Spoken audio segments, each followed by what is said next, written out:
안녕하십니까. 5월 13일 목요일 영국의 소리방송 빅태환입니다.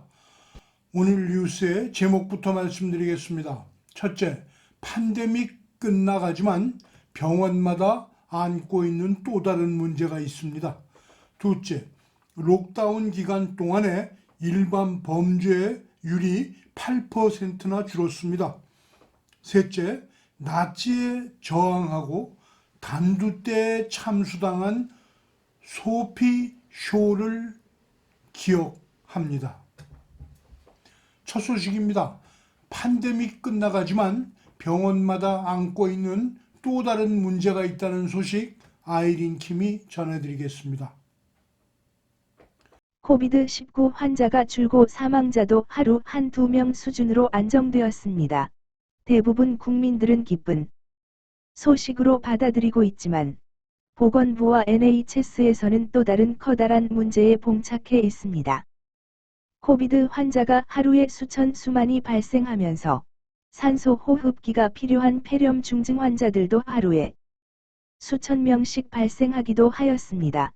작년 초 팬데믹이 시작될 때만 해도 전국의 6군데의 대학병원의 중환자실을 코비드 병동으로 개조하여 위급 환자를 가까운 지역으로 입원시키도 하였습니다. 그러나 그것은 잠깐 동안이었고 전국의 대형 병원들은 모두 코비드 병동을 설치하여야 하였습니다. 그런 과정에서 일반 수술실 장비와 인력까지 영향을 받은 것은 당연한 현실이었습니다. 일반 수술은 뒤로 밀렸고 진료로부터 2달 이내의 수술을 목표로 하는 암 수술 계획은 영국 병원에서 사라진 지 오래됩니다. NHS의 최고 운영 책임자 아만다 프리차드는 이렇게 말합니다. 병원의 코비드 사례가 크게 감소함에 따라 우리의 초점은 일상적인 서비스를 빠르게 회복하는 데 있습니다. 한편 맥밀란 캔서 서포트의 분석에 따르면 영국 전역에서 4만 5천 명의 실종된 암 환자가 있다고 발표하였습니다. 결국 이렇게 수술이 늦어진 환자들은 나중에 수술하더라도 생존 가능성이 그만큼 낮아진다는 것을 의미합니다. NHS 스타프들은 우리는 앞으로 몇 년 동안 코비드의 긴 그림자를 다루게 될 것이라고 말합니다. 결국 많은 사람들의 삶의 질과 건강에 상당한 영향을 미칠 것이라고 예상되는 탄식입니다. 둘째 소식입니다. 록다운 기간 동안에 일반 범죄율이 8% 줄었다는 소식 아이린 킴이 보도해드립니다. 팬데믹으로 인해 5개월째 계속되어 온 록다운이 다음 주부터 해지가 됩니다. 일글란드와 웨일즈에서 록다운 기간 중에 발생한 도난 신고가 4분의 1이 감소했고 일반 범죄율은 8% 감소하였다고 국가통계청이 밝히고 있습니다. 총기 범죄는 11% 감소하였고 칼을 사용하는 범죄는 9% 감소하였다고 보도하였습니다. 성범죄는 2020년 경찰 기록 대비 7%가 줄었고 살인사건도 6% 감소했습니다. 그러나 마약 범죄는 12%가 증가하였고 가정폭력 건수는 83만 9,077건으로 7% 증가하였다고 보도하였습니다. 다음은 나치에 저항하고 단두대에서 참수당한 소피 쇼를 기억한다는 제목 아래 독재 정권 나치의 허구성과 악행을 전단지를 만들어 저항하던 독일 뮌헨 대학 여학생의 탄생 100주년을 맞아 독일에 불고 있는 추모 분위기가 미국을 거쳐 한국에까지 영향을 미치고 있다는 소식을 빅타현 뉴스 애널리스트가 보도해 드리겠습니다. 소피 숄은 1921년 5월 9일에 출생, 1943년 2월 22일에 생을 마감한 나치 정권 하에 독일에서 대학생이었습니다. 그녀는 뮌헨 대학 재학 중 백장미 비폭력 저항단체를 친구들과 결성하여 나치 정권의 거짓과 독재를 파헤친 전단을 만들어 살포하는 등 서슬이 포런 나치 정권에서 저항운동을 벌이다가 체포되었습니다.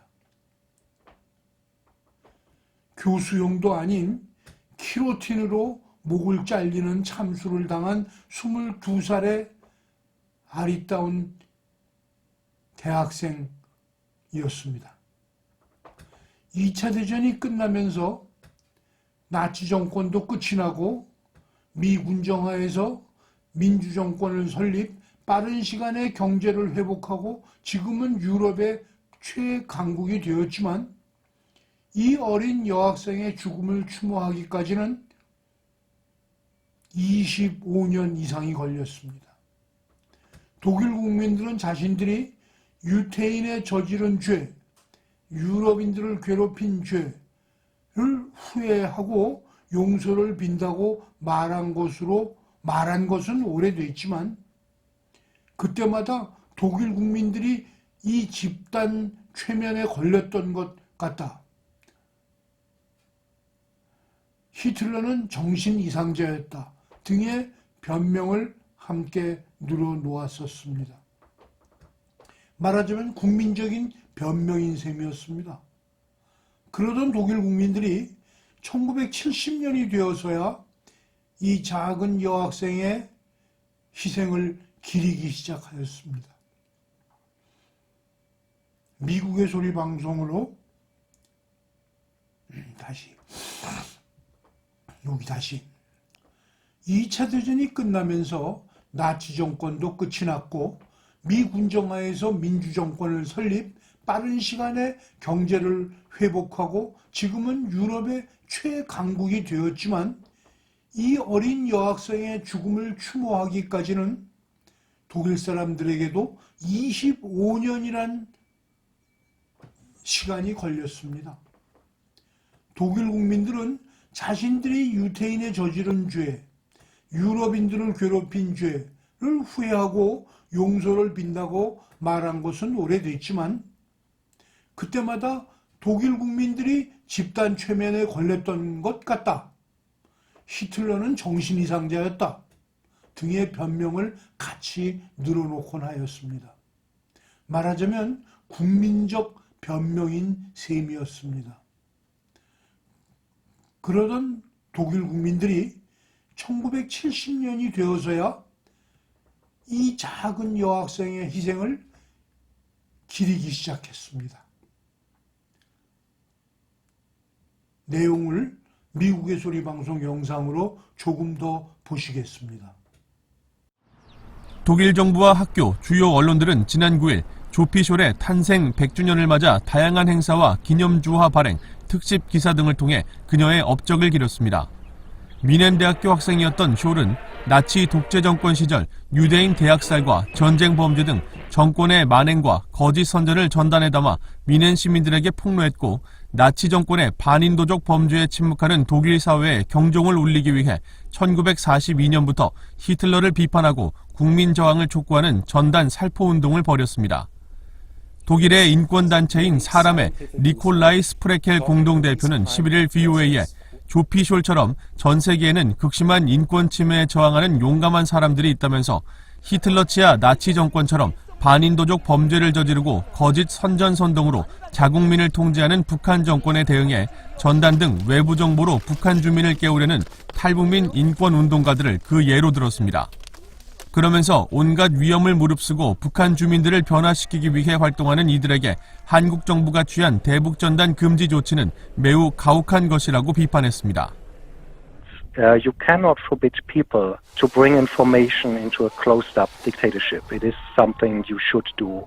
And, my fear from that leaflet law is that this might be a first step. Maybe in the future, somebody will try to forbid radio broadcasts or anything like that.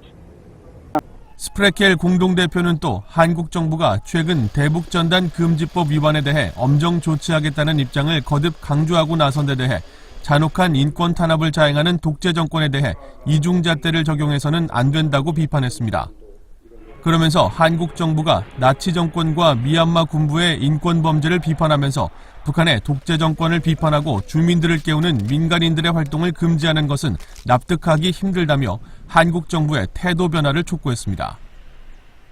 But I'm very sure she would not like to be glorified by people who oppose activists who spread information. So therefore it is critical to support people to bring information into North Korea, and also governments should support.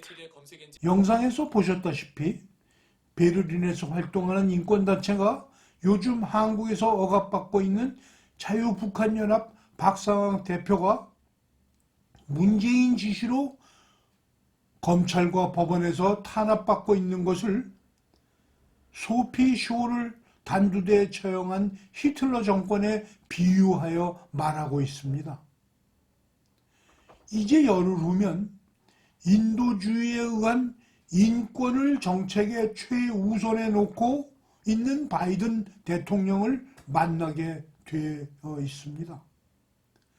글쎄, 이런 사람을 바이든이 얼마나 기쁜 마음에 만날지 매우 궁금합니다. 이상으로 오늘 뉴스를 마치겠습니다. 시청해 주셔서 감사합니다. 내일 또 뵙겠습니다.